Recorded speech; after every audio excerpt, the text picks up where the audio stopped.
देखिए, कारोबार करने का मतलब ये होता है कि आप कोई ऐसी चीज़ बेचें जिससे आपको अच्छा खासा प्रॉफिट हो, अच्छी खासी आप उससे इनकम जनरेट कर सकें, ठीक है ना। लेकिन आपकी इनकम जनरेट तब होती है, आप अपनी किसी भी प्रोडक्ट से ज़्यादा प्रॉफिट तब कमा पाते हैं जब आप कुछ ऐसा बेच रहे होते हैं जिसे सब लोग नहीं बेच रहे होते, ठीक है ना। अब बहुत से लोग ऐसे होते हैं जो एक ही प्रोडक्ट पर काम कर रहे होते हैं, एक ही चीज़ पर काम कर रहे होते हैं, ठीक है ना। और उनके रेट मुख्तलिफ होते हैं, उनकी प्राइसेस मुख्तलिफ होती हैं, लेकिन उन्हें कोई अच्छी प्रॉफिट नहीं मिल रही होती, कोई कस्टमर अच्छा नहीं मिल रहा होता। इसकी वजह ये होती है कि एक बंदे ने, मिसाल के तौर पर, एक बंदे ने एक चीज लगाई हुई है 100 रुपए की, ठीक है ना, और दूसरी जानिब एक बंदे ने लगाई हुई है 90 रुपए की, ठीक है ना।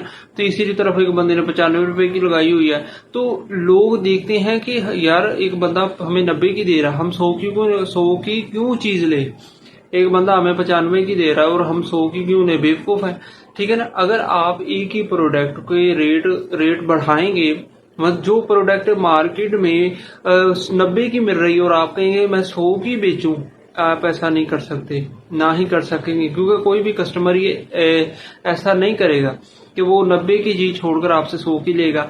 अगर आप अपनी किसी भी प्रोडक्ट से अच्छा खासा प्रॉफिट बनाना चाहते हैं, अच्छी खासी इनकम जनरेट करना चाहते हैं, तो आपको ये देखना होगा कि कौन कौन सी ऐसी चीज है जिसकी मार्केट में मांग ज्यादा है लेकिन बेचने वाले बहुत कम है, ठीक है ना, उसे सेल करने वाले लोग बहुत कम है। उस चीज को पकड़े, उस प्रोडक्ट पर काम करे, वो प्रोडक्ट आपको अच्छी खासी प्रॉफिट देगी, ठीक है ना। वो प्रोडक्ट्स जो मार्केट में ऑलरेडी बहुत से लोग सेल कर रहे हैं, उन पर काम कर रहे हैं, वो प्रोडक्ट आपको ज्यादा प्रॉफिट नहीं दे सकती, ठीक है ना, क्योंकि उन्हें तलाश करने वाले लोग बहुत ज्यादा होंगे और फिर उनके जो बेचने वाले लोग हैं वो भी बहुत ज्यादा होंगे। तो इसलिए उसकी जो प्रॉफिट मार्जिन होगा वो ज्यादा नहीं होगा।